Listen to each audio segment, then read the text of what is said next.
نحمده ونصلي على رسوله الكريم اما بعد فاعوذ باللہ من الشیطان الرجیم بسم اللہ الرحمن الرحیم۔ ہمارے گھروں میں ایک مسئلہ بہت درپیش ہے۔ اکثر بچے یا بچیوں کو نقصیر نکل آتی ہے اور نقصیر بہنے لگتی ہے، جس کی وجہ سے بہت پریشان ہوتے ہیں سب گھر والے اور علاج بھی کراتے ہیں، لیکن اکثر یہ علاج شفا نہیں ملتی اور اکثر پریشانی کا سبب بنتا ہے۔ چونکہ اللہ کے قرآن میں ہر چیز کی شفا ہے، ہم قرآن پاک سے اگر غور کریں، اللہ خود قرآن پاک میں کہتے ہیں افلا یتدبرون القرآن، تم قرآن میں تدبر کیوں نہیں کرتے؟ قرآن پاک میں تدبر کرو۔ ایک ایک آیت کریمہ سے امام شافعی رحمۃ اللہ علیہ، امام ابو حنیفہ رحمۃ اللہ علیہ ایک ایک ہزار مسئلے نکال لیا کرتے تھے، ایک ایک مسائل کو حل کرتے تھے، ایک ایک ہزار مسائل کو حل کرتے تھے۔ تو ہم تدبر کرنا چھوڑ دیا،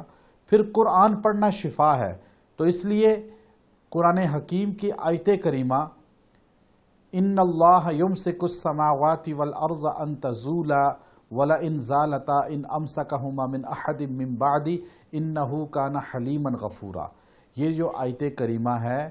یہ اگر مریض کی پیشانی پر شہادت کی انگلی سے لکھ دی جائے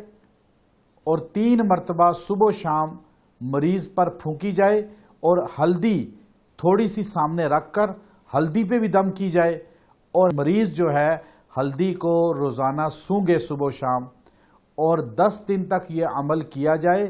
انشاءاللہ العزیز مریض کو شفا مل جائے گی، نقصیر سے چھٹکارا ہو جائے گا۔ یہ عمل بہت مجرب ہے، اکابرین اس عمل کو اکثر بتلایا کرتے تھے اور صاحب الحسن الحسین نے باقاعدہ طور پہ اس عمل کو نقل فرمایا ہے اور مزید اکابرین نے اس عمل کی توثیق فرمائی ہے، تو اس لیے اس عمل کو کریں اور آگے بتلائیں۔